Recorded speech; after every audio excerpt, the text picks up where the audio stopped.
Good afternoon, good morning, good evening, depending on where you are. I'm Man Wang, Director at the Washington State China Relations Council. Welcome to our today's webinar, Life Under Lockdown, Stories from Shanghai. And the lockdown in Shanghai starting early April has drawn global attentions, and you might have heard many stories from the media. But today, we're able to hear two Washingtonians now living in Shanghai share with us their unique experiences about living under the extended lockdown in the city. I think this is really timely. One of our panelists lives on the east side of Huangpu River in Pudong, and the other on the west side in Puxi. So we'll hopefully get the complete picture. Before we get started, I would like to note that today's event is co-sponsored by the Washington State China Relations Council and the Seattle-Shanghai Expats Society. Let me briefly introduce our organization if you're not familiar with us. Founded in 1979, the WCRC is the oldest state-level nonprofit organization promoting improved bilateral relations with China. During the council's history, we have hosted many of China's most senior officials and prominent business leaders, including from Deng Xiaoping to Xi Jinping. Since the outbreak of COVID-19, we have focused much of our energy on producing webinars on key issues related to China and the U.S.-China relations. Let me also briefly introduce our partner today, the Seattle-Shanghai Expat Society.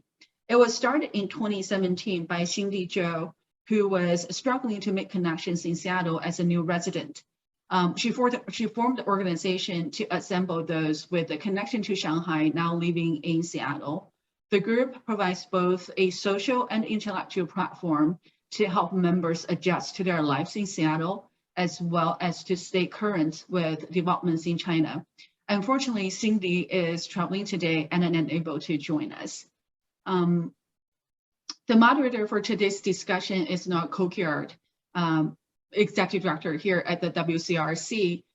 Noor spent over 30 years in Asia serving as business executive, including 18 years in Shanghai.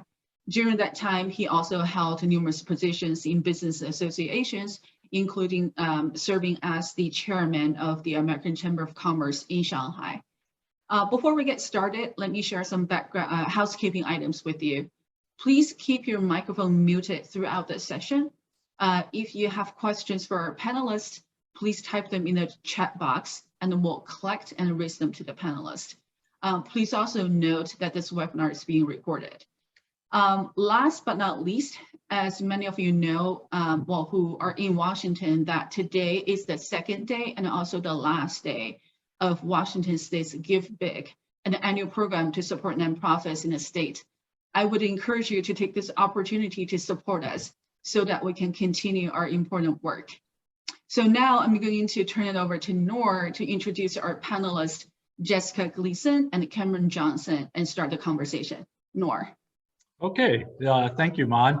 I'm going to be give very brief bios. Hopefully you've looked at the bios when you signed up. Our two partners are both friends of mine. Both are from Washington. Cameron's from Bremerton, and Jessica has spent, she's from, I guess I would say, the Puget Sound region, officially Seattle, but I know she spent time in other cities around the area. Formally, let me introduce Cameron. Cameron is a partner in Tidal Wave Solutions.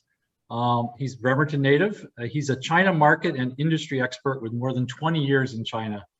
Among his roles, he worked for Microsoft, and he was also the Asia General Manager for a multinational carbon fiber company before his current job with Tidal Wave Solutions. He's a consultant now. Cameron is frequently quoted these days in papers such as the Wall Street Journal and the South China Morning Post, as well as other media outlets, commenting on the business environment in China. He's also a member of the American Chamber of Commerce in Shanghai and an advisor to the National IDC Technology Innovation Alliance. And Cameron was very, very active in the early days of PPE, helping many companies, and including some, I think, in Washington, source protective equipment in the early days of the pandemic. Jessica is the CEO of Brighter Beauty, and she's also the founder of Experiential Retail. She's an experienced international executive with a passion for building and scaling brands. She spent 20 years with Starbucks, and she held a variety of leadership roles with the company. And sometimes I talk to Jessica, and she tells me about little things that you can look at in Starbucks stores and say, you know, that was something I came up with. So you can ask her about that later. But she was involved in the original market entry for Starbucks into China and expansion across the Asia Pacific region. Since leaving Starbucks, she helped the Walt Disney Company and Claire's Accessories expand into China. And then she became the founder of Experiential Retail, which is a global consulting firm that helps purpose-driven brands scale with integrity. She serves in advisory roles for a number of retail entities and on the board of directors of several others. She served as the VP of the Asia New Retail Council, Shanghai chapter, and she's also on the Asia Pacific Employer Advisory Board for the University of Washington Foster School of Business. And she also has the title, and we'll have to ask her about this, and as the Leaping Bunny Ambassador for China. So I don't know how to explain that one. Okay, so now I'm going to actually go right to our panelists because what they have to tell us is more interesting than listening to Mon or myself. You can see a little bouncing screen on the right. If you see that, that's actually Jessica's view of her apartment in Shanghai today. Beautiful day in Shanghai. So I think we'll ask Cameron to start by just giving us a little bit of your background, a little bit of your story, why you're in China, and then later on we'll get into the details of the lockdown. Cameron. Oh yeah, thanks, Norin, and thanks to the Washington China Relations Council for having us. I know Jessica and I are excited about it. And thanks to all who've joined. Yeah, I originally came to China in '99 for a year, right after college, and then basically never left. So here's essentially since I was a kid. You know, and these days, a lot of staying in China, to be honest, has to be tied with family, but it's also just the opportunity, even during these trying times. So, you know, and it also gives us the opportunity to really build bridges, which is, to be honest, what a lot of us need these days between our two countries. It seems that bridges continue to fall, and fewer more continue to replace it. So, and no, I just wanted to correct you guys. So on the Pudong side where I live, we've been in lockdown since March 12th. So we actually started about 3 weeks before the actual lockdown on the other side of the river. So, and I'll leave it to Jessica to introduce us on her side. Okay, but you're saying that it'll be going on 2 months at the rate you're going. Next week, yeah, next Monday it'll be 2 months. Wow. Okay, thanks. Okay, Jessica, would you please give us a little self-introduction? Yeah, hi guys. I'm here, came to Shanghai, as Nor said, because of a cup of coffee, and been very fascinated by all the growth that's gone on in China and the ability to have a front row to what's going on in history. And the last month and a half have definitely been one of those moments, which I love. And I thought what would be interesting, I'm on the opposite side of the river, obviously, as Cameron and Puxi. I actually was in Seattle for Christmas and got caught in the breaker switches when flights got canceled coming back into China. So I arrived in China on February 26th and ended up being in quarantine for 3 weeks, coming home to 6 days of lockdown in my compound, then had a small break. So I'm starting basically month 3 of this adventure of being locked down in China. So shall I go live, Nord, with sure, my other stuff? Please. Sure. Please. So one of the things we thought might be fun today is that I actually live directly on top of the green fences that made the New York Times section. So if you're familiar with Shanghai, right here, this is Jiashan Road. And you can see that there's literally nothing happening on it except for we've got 2 stormtroopers that just went into that residential complex to do disinfectant. Over here on the corner, you can see probably the best view of the green fences that were put up. If you look closely at them, they are fairly thin green fences. And at least in our neighborhood, every fence has clear openings for safety. So any gate that goes in and out of the community has an open fence, not a locked fence, which I think is important to note. And then this street here is Yonghenglu, which many of you may have spent some time at a bar on Yonghenglu. In the last couple of years, it's really changed to a sort of a hipster coffee street. We have 17 espresso bars on this street, which as a native of Seattle makes me very proud. And this is where they used it for communities. So you can see these 2 blue tents are the gateways to the communities. It's where the Kwai will drop off any packages or any food that people order. And then the large blue tent is where the testing is. And so maybe by the end of the call, they will have started testing for this morning, but that gives you a sense of what the community testing is. I think there's a lot that's been written about, food and food supplies in Shanghai, and we definitely had a bit of a rough go towards the beginning of the pandemic. But I also thought it was important to kind of recognize and acknowledge what rations are looking like today. So this is an assortment of my government rations from a couple different packages. These are the ones we haven't eaten yet. But you can see they managed to send us a fairly diverse supply of vegetables and tofu, ginger, garlic. We already ate the chives, different other veggies. We got laundry detergent, toilet paper. My district sent us toothpaste and shampoo, which a lot of people were missing. And then I think they did, at least for this district, a really nice job of thinking about what people's basic needs were. So we got rice and noodles and sugar and salt and pretty much every condiment that you would use for standard Chinese cooking, toilet paper, milk of a couple kinds, noodles. And then this last week, I think they were starting to think about people's mental health a little, and we ended up getting the chocolate cakes and the salted eggs. So, and then many of us have quarantine gardens, and this is our quarantine garden. Great. Thank you, Jessica. I mean, that's a first for our webinars. We haven't gone live like this before. That's and then it's a beautiful day in Shanghai, but truly nothing going on the street below. And this is, by this time of day, it's usually bumper to bumper traffic and tons of delivery drivers. And we really have nothing this morning. So right. I'm going to switch to my computer. So that's it for live, and we'll see you on the other side. Okay, so while you're switching off, let's go back to Cameron. And Cameron, just describe for us a little bit what your life is like now. Are you able to actually go out? You able to go to a shop, or are you literally locked in your apartment and have to wait for deliveries?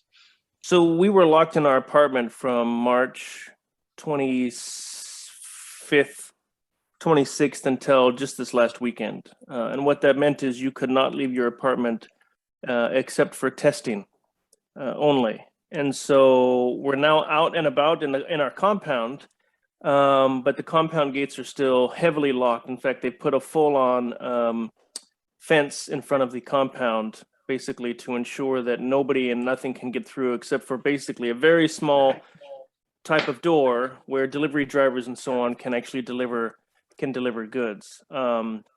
There are some compounds kind of close to us, maybe a mile or two away, who have got the special pass, which is basically just a little printed business card type pass that says, you're allowed to go out for X number of hours per day. But at least as of last night, all of those have been rescinded in the area, which does not bode well for those of us who actually want to get out. The other thing is, to Jessica's point, the roads here are completely blocked off in most directions. So, for example, they put shipping containers we live on one of the main streets. They put shipping containers across the entire intersection. So you literally cannot get around it unless you're only accept motorbikes, like no cars, no trucks, nothing. And so just in terms of last week, it's better because we can walk around in our compound, right? The kids can play. There's a lot of bicycle races these days. Even those of us, we're doing push-up contests, which is interesting. The one good thing I think that's come out of this is we actually know our neighbors now. I live in a compound of 5,000 people. And we just, you almost would never have any interaction with these people at all. And now, you're finding whole neighborhoods are basically becoming pretty close. So Jessica, what are you finding? Yeah, I think that's spot on. And I think that one of the things that's going to be sort of one of the benefits out of lockdown has been that neighborhoods and communities have come back to Shanghai. I have lived in this complex for 4 years, including the last pandemic, and did not know our neighbors until this time. Am I getting an echo? Your background keeps coming on and off. I don't know. Yeah, Sure why. it's your phone, Jessica. Yeah, phone. Jessica, let me, me too. I Yeah. think my phone was still in the meeting. Okay. Yeah. How's that? Yeah, Yep. that's more stable. Right. Yeah, so I think for me as someone who looks at retail and consumer behavior, I think it's going to be fascinating to see what happens after this with this new sense of community. Part of what we do from a food standpoint, because we can't go on our app to order food, is we have these community group orders. And as a result of that, I am probably in 20 different group chats with a variety of my neighbors and also a variety of people from compounds around our area where we're trying to bring our group buying together. So I think from a retailing standpoint, how that affects grocery stores and how that affects, you know, some of the opportunities to do farm fresh delivery from other parts of China, it's going to be interesting to see that post lockdown. And I'm curious to go back to Cameron's point. If the streets are blocked off by shipping containers, is everything being delivered by the guys on motorbikes?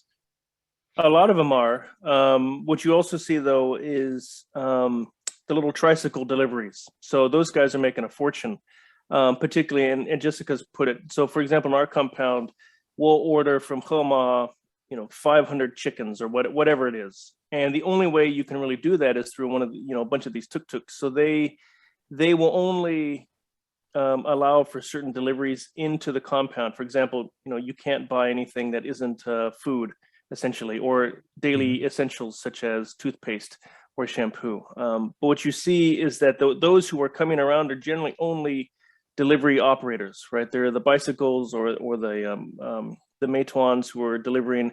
They're the tuk-tuks who are going in and out, but that's about it. There's really not much else happening or other vehicles around.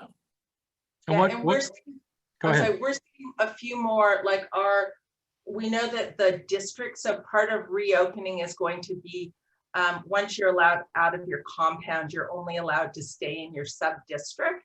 And so we know that there are going to be some fences and lines that go up between sub-districts as part of reopening. For us, our main streets seem to be open, and I'm at a kind of an interesting intersection. But we'll see delivery trucks go by. The neighborhood rations are getting delivered at least to the neighborhoods gates in delivery trucks, and then they're being daisy chained into the compounds. So that's a question I had. So the truck unloads out on Fuxing Lu as an example, a block or two from you, and then the guys in white suits deliver it to your apartment. Yeah, so let me see if I can change. This is a background of my neighbors getting their ration packages. And then you can see the guys in white. And in this case, it was the community volunteers literally unloaded the truck. And then this is what it looked like in the lobby of my building. And this is only 1/3 of the boxes in my building for one delivery. So the guys that are doing the delivery boxes, it's a lot of work. And then they also, as soon as these boxes get in, they also have to clean them up and get all the garbage out of the communities. Right. And again, you're not paying for any of this. No, completely free. I'm sure my taxes that I've paid in China over the years contributed to it. But yeah, this is, so there's two different ways that we're getting food. One is through our government rations that are coordinated at the district level, which is why Cameron and I are getting a different mix of stuff. And then secondly, this group buy phenomenon where communities are buying food directly from Coca-Cola or directly from, Aldi has a special order that I missed this morning because I was getting prepared for the call where we have an hour. And it's a bit of Hunger Games to get one of the tickets to get an order in.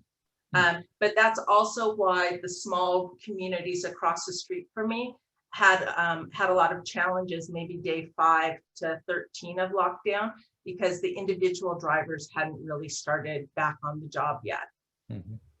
But now we're seeing those folks get individual purchases. So Jessica, the picture you have, your background is Yongkang Lu, and it looks like the fences are there, huh? Yeah, so this is the famous picture that was in the New York Times. So I just thought for context, I'd put it up. So that's Yongkonglu with the green fences. And then my apartment's right up here on the blue circle. All right. Okay. Yeah. Great. That's good. Let me briefly ask about 2 years ago when the pandemic first hit. At that time, there was somewhat of a lockdown, wasn't there? What's different between then and today? Jessica, you're on the screen. Why don't you go ahead? Yeah. I'll go first and then I'll hand back to Cameron. So for me, I think a couple things interesting. So the last lockdown, it was a self-imposed lockdown. So everyone was strongly encouraged not to go out. There was no testing because tests hadn't yet been developed. But I was able to go to Costco. I was able to go to the grocery store. I was able to walk down the middle of the road. So really at that point in time, people were very nervous about the virus. And so a lot of self-discipline around self-isolating. But your regular life, I mean, the Shinfeng driver used to come to my door and collect the masks that I was sending back to the US. So this time, and then when you went shopping, you had to have a code that said where you'd basically been in Shanghai for contact tracing. This time, you're completely dependent on others for sourcing your food.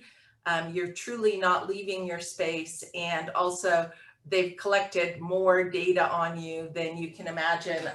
Cameron's got one too, I'm sure, but these are our antigen tests that we've taken over the past month. And we have numerous PCR tests that are done at the front door to our compound. Wow. Cameron. Yeah, here's ours. You know, this is just, this is a day's worth. So yeah, we've been tested. So in the last 24 hours or last 36 hours, we've been tested 4 times. And there will be another test, they told us, in about an hour. So it's a good thing we're doing this call now. As Jessica said, at least from a business point of view, a lot of what happened 2 years ago was on the production side, right? They basically closed down the factories, but most other stuff was okay, right? Logistics was generally okay. Food delivery was okay. Stuff was coming in and out of the city. Today, since basically mid-March, it is an absolute and total lockdown, meaning stuff does not move. You do not move, people do not move, goods do not move, and that's it. There is no ifs, ands, or buts. The biggest challenges at the moment, really, because they're trying to kickstart everything. And so they put a bunch of these companies on the white list, which is basically a list of government, of approved industries or businesses that can reopen. And they're all, to be honest, they're all huge businesses like a Tesla or a GM or an SAIC. The problem is that most districts and sub-districts have their own regulations as to who can and can't go anywhere. For example, I'm here just south of the Expo Center in Pudong. I cannot go to the other side of the river. It is forbidden. And the subways are closed. Most of the roads are closed that we talked about. You have to have special passes to get around. So even if you are a large business, you cannot get workers in and out. And once you get to your office or your factory, you cannot leave. That's it. You're stuck. And this did not happen a couple of years ago. Some of the other things that have happened is this is now spread far beyond Shanghai. So when you talk about what are the real impacts, they're now cascading throughout the economy in Eastern China. Because if let's say you're at the Shanghai port and you actually do get a truck, that truck cannot move across the border of Shanghai into a Zhejiang or a Jiangsu or anything else, because those locations have their own regulations. So one of the biggest challenges at the moment is every location, every area has their own varying regulations. And so the delivery drivers, for example, in our neighborhood in Pudong, they have to have 24-hour PCR tests, okay, that they have to do on a regular basis. Well, if you go to Nanhui, of course, which is south, you have to do 24-hour antigen tests, right? So completely different. And then if you go on the other side of the river, they have other regulations. And so, part of the challenge really at the moment, and the difference is the regulations aren't uniform, and every location has their own way of doing things. Yeah. And I think from a people standpoint, if you think about drivers who maybe drove cross-border and were bringing supplies into Shanghai, you now have a group of them that are sort of got stuck inside our closed loop. And so they've just recently put in some new policies where the drivers basically stay sealed in their cabins and they're allowed to come in and out, but not get out of their car. And so you'll see pictures of people like pouring hot water into the thermos for the drivers so that they can go back to the province to get vegetables. But they are allowed, they come in there in a sealed cabin, but they're allowed to go back to their origin. In limited things and really specifically to food. Right. Is the one that I'm talking about. But I want to go back a little bit to the closed loop system. So a lot of these factories, I understand the workers are living at the factory. So does that mean they've been there since March 26th or whenever it started, and they haven't been out since that time? That's right. For some of them, GM, for example, has had people there since, I want to say, the third week of March. And it's not just a closed loop system. It's that you also have to do copious amounts of testing. So one of the issues is that the government will not have their own testers on site. So you have to hire a third-party tester. So not only do you have to have a closed loop, you have to clothe them, feed them, house them, and then at the same time you test them all day, every day. And most factories are on limited shifts because, again, they can't get the people in.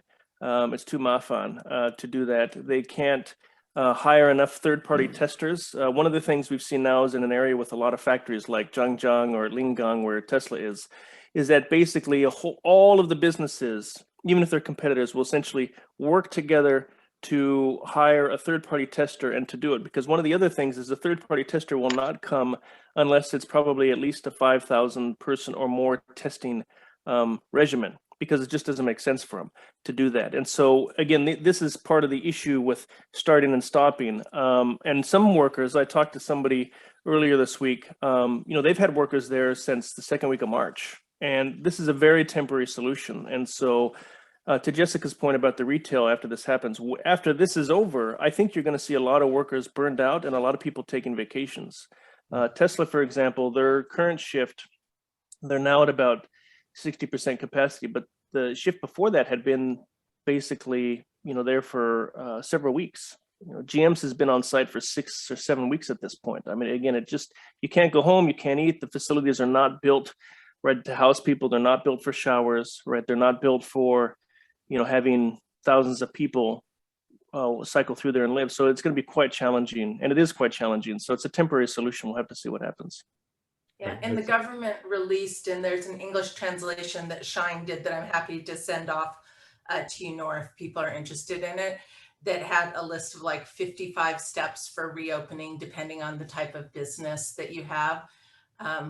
I anticipate that it's going to be staggered like last time. So last time we had a staggered reopening where targeted industries or targeted groups reopened sooner. There's a priority right now to get delivery drivers out, as you can imagine, because that's part of the bottleneck. So Meituan was on the news saying that they had requested drivers who were in lockdown compounds that had not had a positive test to be released. But then once those drivers are released, then they don't get to go home at night, right? So you'll see these pictures of large amounts of drivers camping out because there's not really another place for them to go. Literally camping out? Literally camping out. So you'll have rows and rows of tents, or in some of them, they have dorms set up for the drivers. And then the drivers, of course, have to do, similar to what Cameron was saying, multiple tests to do it. But I think that's also going to be a challenge for F&B as they're reopening, because if you're a food provider and you want to jump in and you want to start delivering pizzas in Shanghai, or Shake Shack has a group buy for hamburgers right now, you also have to have your employees working inside a closed loop system. So Jessica, you mentioned it. So what kind of communication are you getting? Is it on, you getting it through the government through WeChat, or are you getting bullhorns on the street? How are you learning about what's actually happening or what you're supposed to do? It's a little bit of everything. So literally in my neighborhood, if they were doing testing when we were out there, for me, I get we have a WeChat group, and they're actually literally right now calling us down for testing, which I'll do at the end of the call. And then in the older houses, there are literally town criers who are going around and like naming the building name, come down to testing, come quickly, come quickly. I think that there's a variety of stuff. I think China is always fascinating to watch from a storytelling standpoint. So we got a lot of videos in the beginning about all these heroic nurses that were coming in from all over China to do testing for us. And then, you know, a lot of stuff about building and getting food out and stuff like that. But then also on your more traditional social media, you get little snippets of maybe where the system isn't working as well as it had been imagined and people are getting frustrated. And I think, you know, it is many weeks for everyone. And so you do see some places where people are just getting a little tired, and there's some psychology that goes with that. But I think for the most part, I've been impressed with sort of, excuse me, how much people have stepped up and cooperated. It's something that I think is uniquely China, that people are so collaborative, and people have really stepped up to take care of, you know, underserved neighbors as well. We see a lot of great stories about that. Right. Yeah, we have read a lot of stories about older people that aren't as familiar with technology and other people who stepped in to help them. Right. And what, so you were just called for a testing. So what do you have? Do you have an hour to get down there, or how does that work? And what happens if you don't show up? Yeah. There are some people that are opting out, but that puts some risk at your community's release date. So I have no need to opt out of my test. I'm like 6 weeks in, and if I've got COVID, I'd actually like to know it at this point, so we can figure out where it's coming from, but I don't. So they will just continue to make announcements. In the beginning, they tried doing it like floor by floor, but everyone had a conference call or a kid with a test or, you know, something else going on. So now in my building, at least, they just say testing has started. We had to turn in fact, you saw me looking down at my phone a minute ago. It's because I had forgotten to send a picture of my antigen test to my my building coordinator. And so they were chasing me on that. So you send in your antigen test, and then we'll go down, and we have about generally an hour, hour and a half. We have 4 towers in our building. So if I missed my tower today, our tower is the first one. So I could go over to the next one if I needed, because our test, we have a code that we scan when we go down. And then our test is, depending on where we are, sorry, this is maybe a better picture. You can see, this is one of the testing things. And at this point in time, we were doing 1-for-1 bottles. So we had one of us, we got a bottle just for our test. At times when we're less of an issue, we get maybe 5 swabs in 1 bottle. Okay. And going back to Cameron, you said you had 4 tests in 36 hours. That's a mixture of antigen and PCR? Yeah, it'll be 5 as of whenever we do our next test in an hour or 2. Yeah, basically, I think what they're trying to do is they're trying to ensure that it's burned out. As Jessica said, one of the biggest challenges now is even if they reopen a compound, like ours isn't open, but we can walk around in the compound. And again, if they remove the locks on the doors, so to speak, you can't really go anywhere or do anything. And so they're trying to make sure that it's gone before they start opening up certain parts of the city. The challenge at the moment is that if you're in a compound or a building that now tests positive, you're automatically locked down for 14 days in your apartment, no exceptions. Right. And so they're really trying to nail this down. And so what we've seen in the last 48 hours, at least, is that areas, as I told you, who are close by, who were able to go out, even limited, are now done.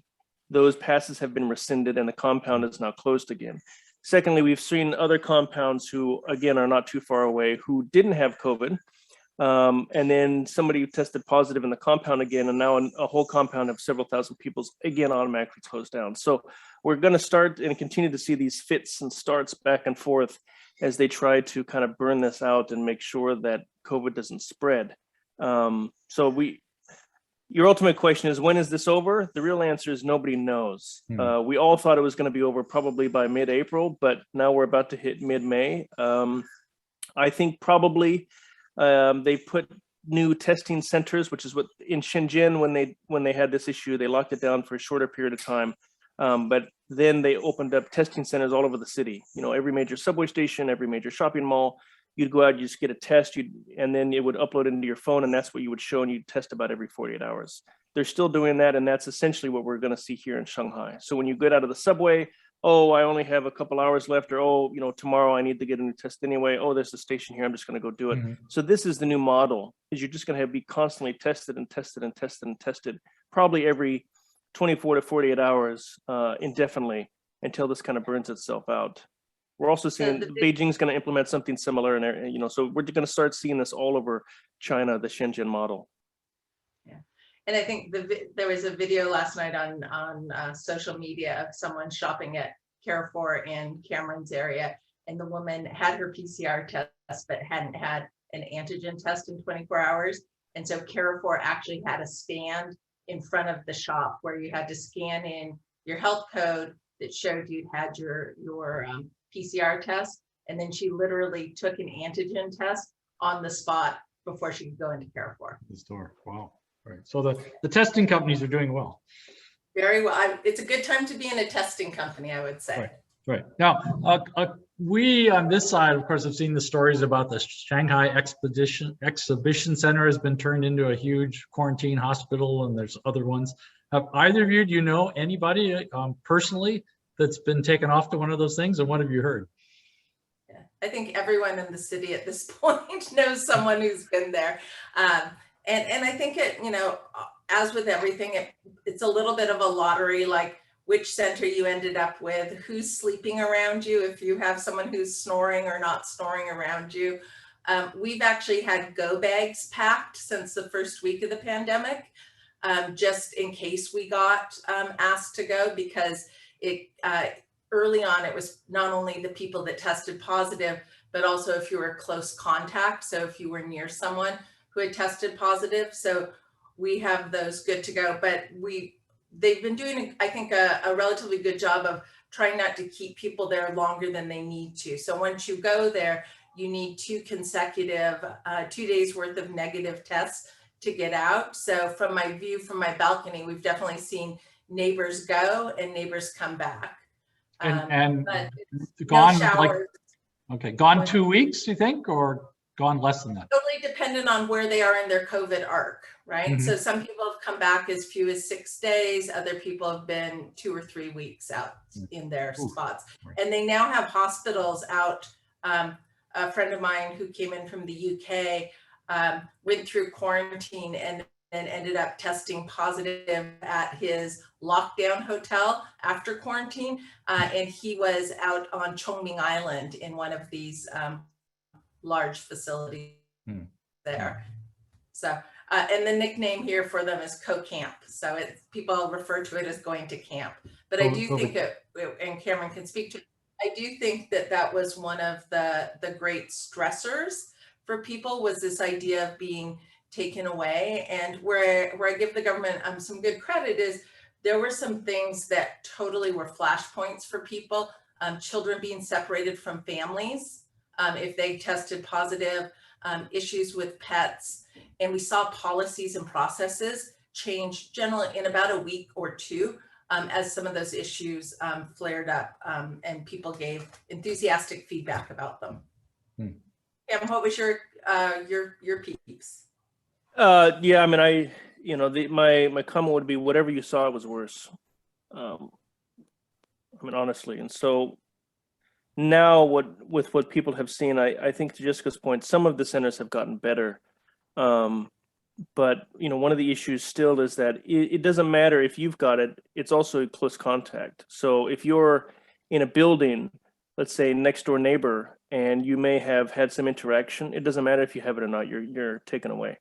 You're put in one of the camps. And so again, this has been one of the biggest challenges through the entire process, is people have tried continuously to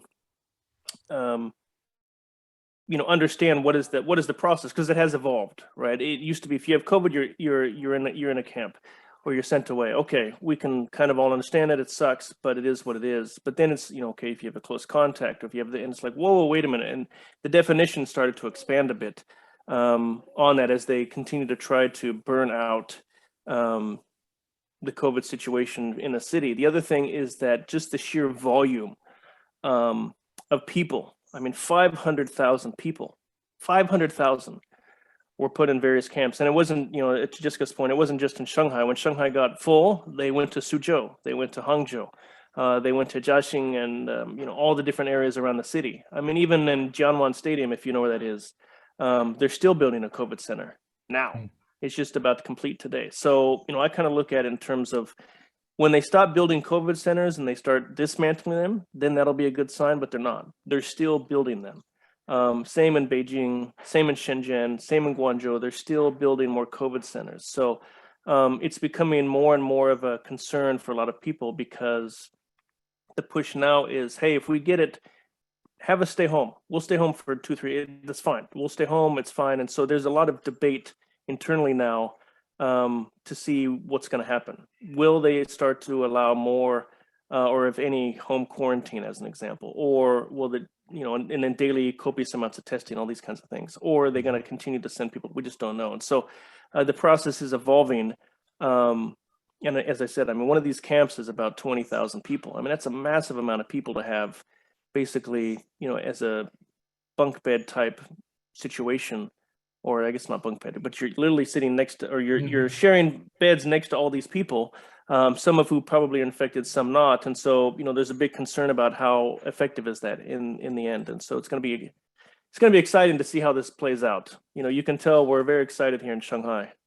Well, you both of you kind of alluded to the fact that Beijing will probably be different. And I mean, there's always been a tension between the two cities. And also Beijing is the political capital. So I suspect that they will do things differently in Beijing and try and keep it running more smoothly than what's happened in Shanghai. Okay. Yeah, Again, for the audience, they call it the Shanghai mistake is the official term. Nobody wants to repeat the Shanghai mistake. Right. Okay, I'm just saying, audience, but please put your questions in the chat box. I haven't seen any come in yet, but certainly it's time for the audience to get involved. So please send in your questions. So Jessica, did you have a comment?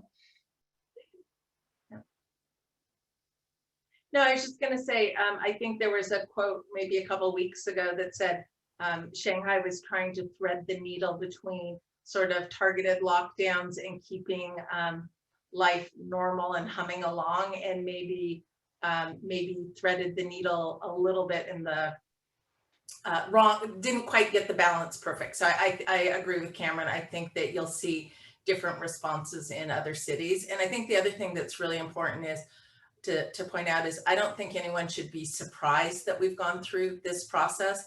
I mean, I think China's really clear about COVID. I think, you know, sometimes I think maybe people felt too big to lock down, but based on the amount of effort that's been put into it at the borders and everywhere else, I don't think there should have been much surprise about this. And I think going back to work this time, I'm imagining it's going to be smoother and faster because all of the companies have playbooks from the last round of this.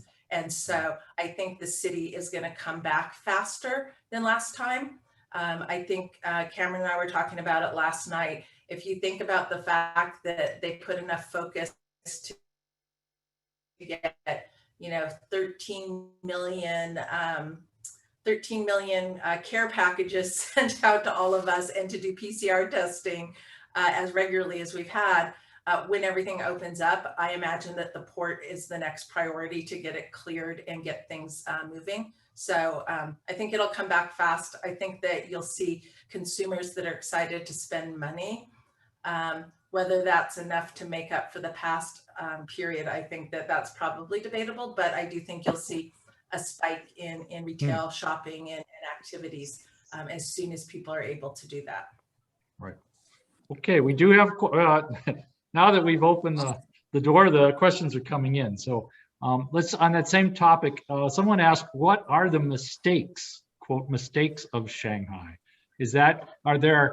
Are these publicly talked about and saying, oh, these are the things that Shanghai did that were wrong or bad, or will do differently in other places? Or is that not in the public domain at this point. I think that it's the quote I said earlier, something of the official phrase I heard was something about threading the needle between staying on top of COVID and lockdowns. Right. So Shanghai probably went, you said probably a little overboard, maybe no lockdown. Yeah, I think that, yeah, some people might say that. Yeah. Okay. Oh yeah, a question that I had, and now it's been raised by the audience, what's going on with expats? Are they all lining up to leave town for good? Are companies trying to move their businesses to Vietnam or other? Is this encouraging foreigners to leave China, or particularly Shanghai? Any feedback on that? Yeah, Cam, I think you're going to see people. I mean, we're seeing people, even in my complex, we've seen people pull the plug mid-lockdown. This is hard on families. So if you've got small kids, this is the second year of lockdown for school, not dissimilar from the US. So I think you're seeing some of that. People who are close to the end of their contracts, you're seeing folks choosing to maybe tap out a little bit early.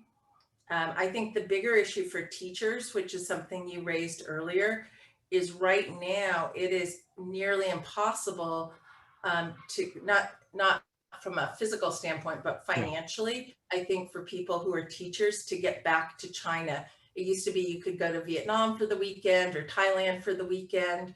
But right now with the reentry, for most of us, we have to fly out of the US on a direct flight to China to get back in on the current policy. And right now, if you can find a ticket from the US, they've been running 10,000 plus for economy, USD, for economy tickets back to China. And we've seen airlines cancel routes and then people being told, I had a friend who was bringing back my Girl Scout cookies out of Seattle, and her flight got canceled at the beginning of the month. And she's told the next flight they could put her on is the end of July.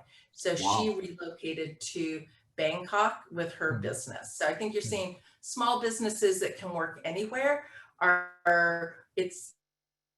it's about the travel and the ability to move around across borders. I think that is wearing on, about being able to go see your family or make it to a friend's wedding and things like that. Okay, Cameron, are you back on? Cameron. I think we lost Cameron for a moment. I can see his ceiling. So, can you hear me now? What's interesting and exciting. Oh, there, you're back. Yeah. Sorry, this is the problem when everybody gets on the internet. I think we have like 6 people on the internet because everybody's at home. So yeah, I think to your point, we're going to see a big exodus, particularly of teachers. I know a lot of us have discussed this, even a couple on this call. We will see an exodus, and so this is going to be one of the biggest challenges moving forward, not just for businesses who will perhaps lose their executives or their specialists, but also for schools who are going to lose a lot of teachers. In fact, I was talking to somebody last week, and they expect one of the schools here to lose up to 50-60% of their teachers. And it's not just the challenge of traveling and the cost. It's also the fact that most of us have been here since this began. And so it's 2.5 years. We kind of need to, I myself am trying to get back this summer to Seattle. We'll see if that actually happens, and it's been 2.5 years for me. And so we'll see how it evolves. A lot of people are starting, though, to make those plans to move. They may go to Thailand, maybe they'll go to Singapore, maybe they'll go somewhere else in Asia. So they'll still have a touch to China and maintain the ability to come in and out, but their families will be somewhere else. And the real kind of look of it is when you're scared about food, which is what has happened here. For the first time in generations, people were worried about food and how to feed my family and my children. That is a huge psychological hit. And so it's going to take some time to recover from that. Yeah. And Cameron, what about businesses? Have you heard any businesses saying, we're going to move to Singapore, or we're going to move someplace else, or any of that? Or is it too early? Yeah, not yet. But if you look at the surveys, like the Euro Chamber did a survey, AmCham Shanghai did a survey, AmCham China did a survey. Basically, when you parse it out, is they say it's not that they're going to move business, it's that they won't invest what they were thinking about in China. So if they have a new investment for a plant, or they want to put additional resources here, at least for the time being, it looks like a lot of those will be diverted to other places. So they're not pulling out of China, quote unquote. But instead of hey, we're going to build a whole new line of production here to kind of facilitate more of the China and Southeast Asia market, now those decisions like, well, maybe we'll just go to Southeast Asia now, because we need to kind of diversify a bit, and at the same time, we need to make sure that we have other options. The caveat to that, though, is there is a lot of talk that the government is going to open the spigot, much like they did after the financial crisis, to kind of keep things stable, get them back on a growth spurt again, and also to keep businesses here. So we'll have to see how that evolves overall. Yeah, Shanghai announced that they had 3 priorities. One was controlling stability in employment, controlling inflation, and returning growth. And it's too early last time, and I think up to now this time, they waited until they felt like things had settled down, and then they started rolling out those policies. They have announced that if you are a tenant in a state-owned enterprise, that it was 3 months, and now they're extending it 6 months free rent, but that's only for tenants in state-run enterprise buildings. So I think it's a little too early to tell, but I echo Cameron. I think you'll see benefits packages coming for employers in the city, because there is a desire to keep it stable. And so we've had a number of questions, kind of what you're talking about a little bit there. Foreigners' privilege. So someone's asking and saying, are foreigners treated any differently in today's lockdown? I guess is the question.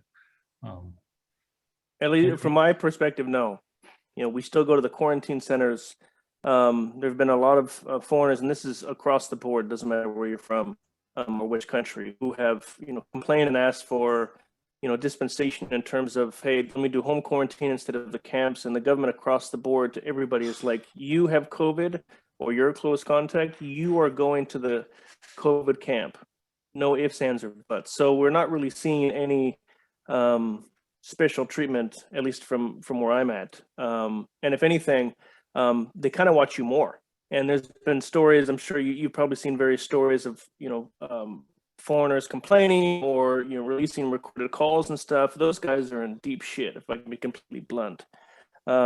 Because again, here you have to follow the program. And if you don't, there are consequences. So I just don't see anything where we've been treated differently than anybody else.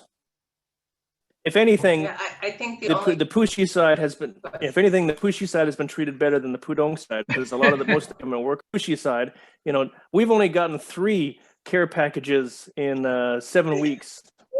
So that would be where the differentiation lies. I appreciate my Shanghai government. I would also say, I would, even though I've been in a long time, because I did quarantine and then monitored home quarantine, and then this long lockdown, I would count this fairly lucky. My complex is a mix of expats, and we're probably maybe 20% expats, local residents. But what that's meant is that between all of us, we have friends who work for different companies, right?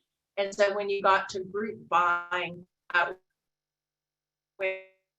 when we were all running together, I was like, oh, friend, you might know someone who knows somebody who knows how to get butter. And so we were able to arrange a group buy on butter.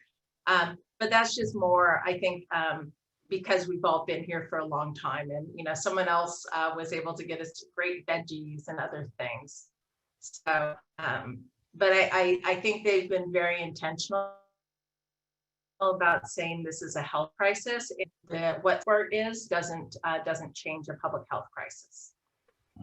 And on that topic a little bit, have companies, do you know, maybe Cameron, I don't know, are companies helping their employees? Are they doing anything for their employees? I don't know, trying to help them with food or something? Yeah, there's been a lot of care packages. Very early on, Yeah. Cameron So first. companies like Go ahead. Starbucks. Okay, sorry. Yeah, I would just say there's been a lot of care packages, and one of the challenges has been, particularly with a lot of the younger staff, a lot of them don't know how to cook, right? It's because they either order delivery, or it's already prepared. They go to restaurants, or mom and dad cook. So one of the things that has been really interesting is a lot of us have actually had cooking lessons, on our WeChat groups with our staff, and said, okay, well, here's how you make rice. Here's how you make a stir fry. Here's how you make a soup. And it's actually been, very similar to the experiences with our neighbors where, we're working together, we're ordering together. It's the same now with employees where we're actually building, stronger relationships. Because okay, well, we're talking on the phone for a half hour, teaching them how to cook, and okay, how's your day? Oh, this sucks. Oh, you have this problem. How can I help? So there actually is a lot of that going on all around the city, which is interesting to see. Jessica, anything to add on that one? No, I think if you look forward, I think for brands like a Williams Sonoma equivalent in China, I think there's going to be a new interest in cooking and cooking gadgets, because people will leave this pandemic with a new set of skills. And up to now, they haven't been able to buy that cool gadget that their neighbor was using. So I think that will be also an interesting retail space to watch going forward. Okay, that's why we all know how to cook sourdough bread now here in America. That became a big thing. Okay, let me look through a couple of questions. Do you have any information about how low-income workers from other provinces are managing? Are they getting government rations, or what's going on for, say, low-income workers, particularly on the edge of town, et cetera? Rationing is really up to the local community level. So the Juehui or even the Lindao. And so this has been a challenge, and this also happened in the center of the city, particularly with the elderly, because if you don't have an updated hukou or address, you're not considered a resident. Because they'll essentially either go by what's on your ID or if the registration at the police office. So this has been a challenge. I think it's solved itself, particularly with the group buy. And to be honest, the group buy is what saved us all.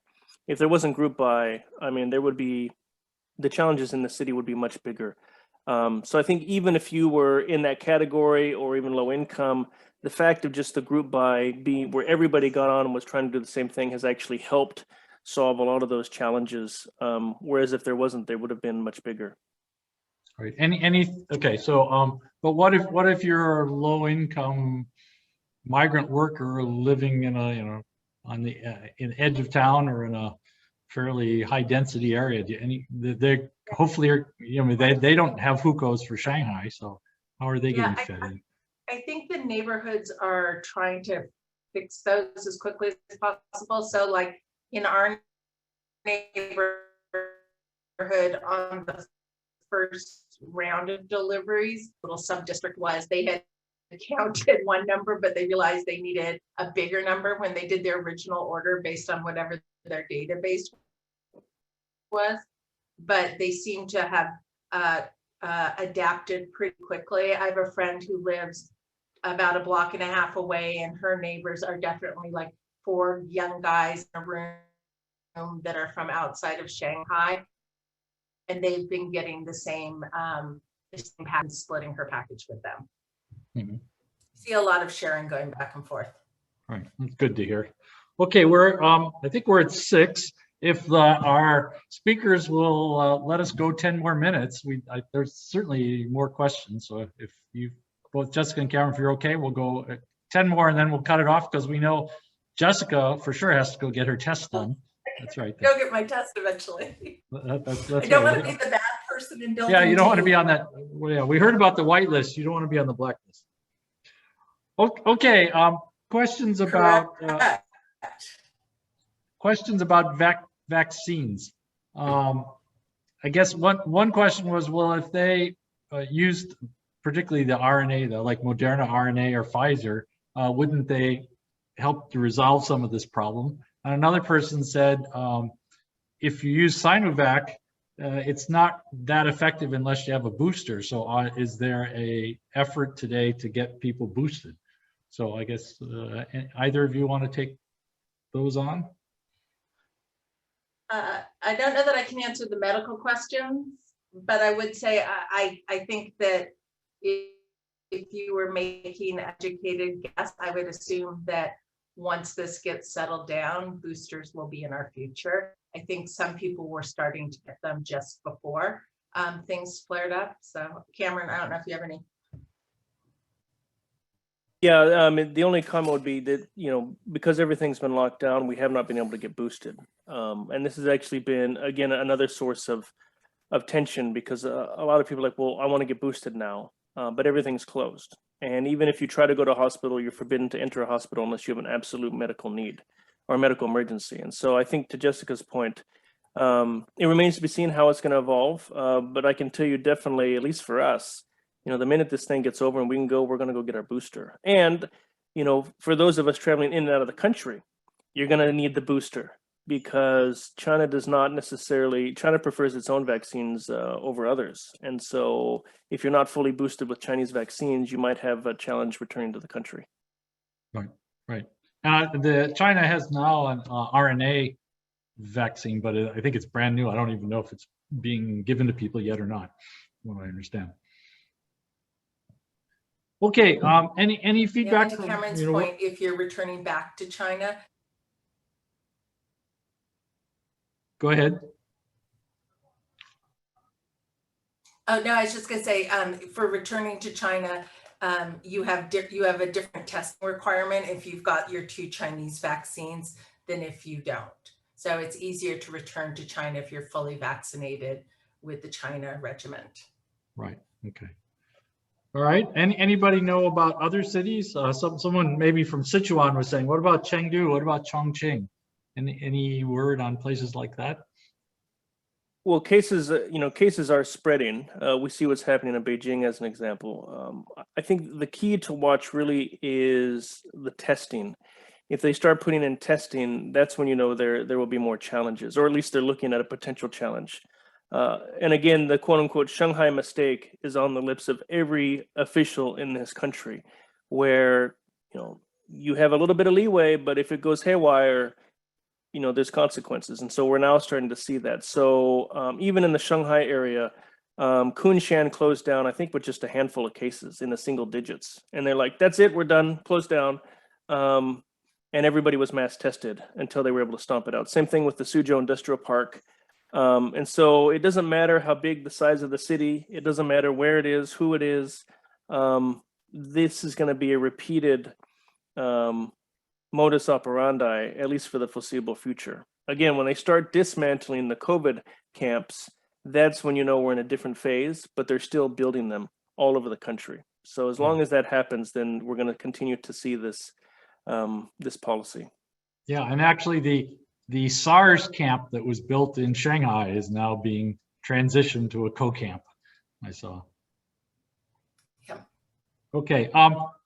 One or two people asked about any move away from zero COVID, but I think from what I just heard from Cameron and from what I've read from the press, etc., I don't think there's any move away from zero COVID anytime soon.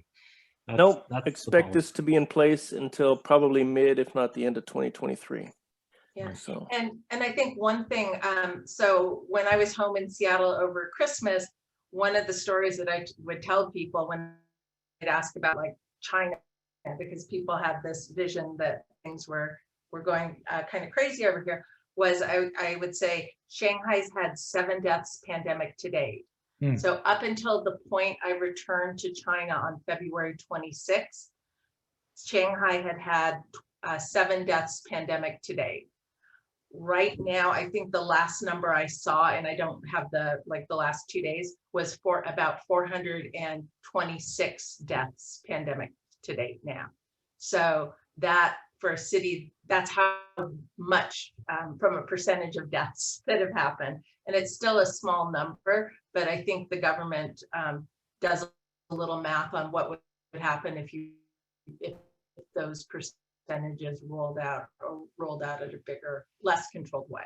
So yeah, 455 was the number the New York Times had, I think, this morning. Okay.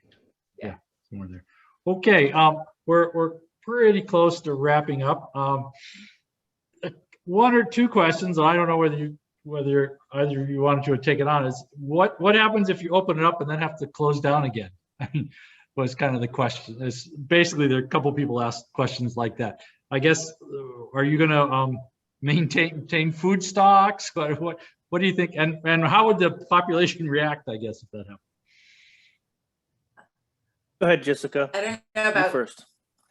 I would say, I think for me, I can just speak for me and not the city. I go into this anticipating that I'm going to have some opens and closes, because I just need one person in my compound to test positive to be back on a 14-day regimen. So I'm going to assume that I'm going to have some starts and stops before things get back to what we would consider the next normal.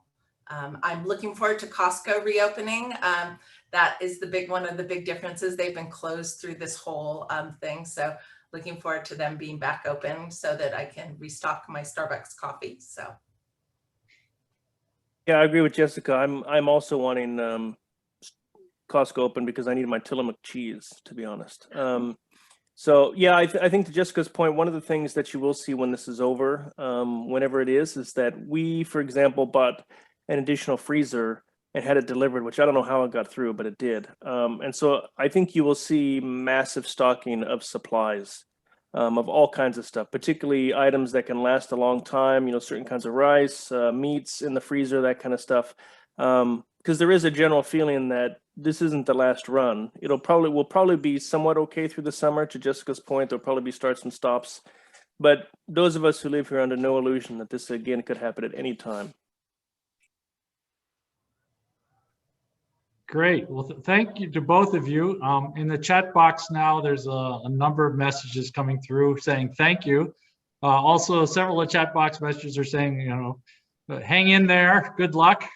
Hopefully you'll be released in the not too distant future. But for me, it's been fascinating. We've been reading in the paper. Of course, particularly the Chinese will say that the U.S. papers are biased and that they're only telling the bad stories. But it was really fascinating to hear direct from both of you of how it's going. It's again, I think you all have our best wishes for the future, and we hope you get over it soon. And we're having a little bit of a uptick in variants here. Of course, our life is much different, but we're hoping here that we don't go back to where we were, say, 6 months ago or something of that nature. Any final comments from either of you? I would just say, thanks for everybody for joining, and you can follow me. Feel free to connect with me on LinkedIn and follow me there. I do post updates. You'll see some of what even Jessica and I talked about in the next day or two as well, just kind of a summary. Hopefully, if and when we can ever make it to Seattle again, maybe we can meet in person. Jessica? Same thing. If you have any questions about what's going on in retail or F&B, feel free to reach out. Always happy to share, and thank you for taking the time to listen. I think these two organizations are so important to our success in continuing to show what's possible in China and in collaboration. So really thank this organization for being part of the storytelling as well. Great. Again, so thanks to the two of you. I just note that our next webinar is May 10, and that's going to talk about exports from a 4-state area. Oregon, Washington, Idaho, Montana to China. So look at what the situation is on exports to China. So we miss our Washington cherries. That's right. And you need some more airliners. Okay, well, signing off. Thank you for the audience, and thank you to the speakers. Thank you.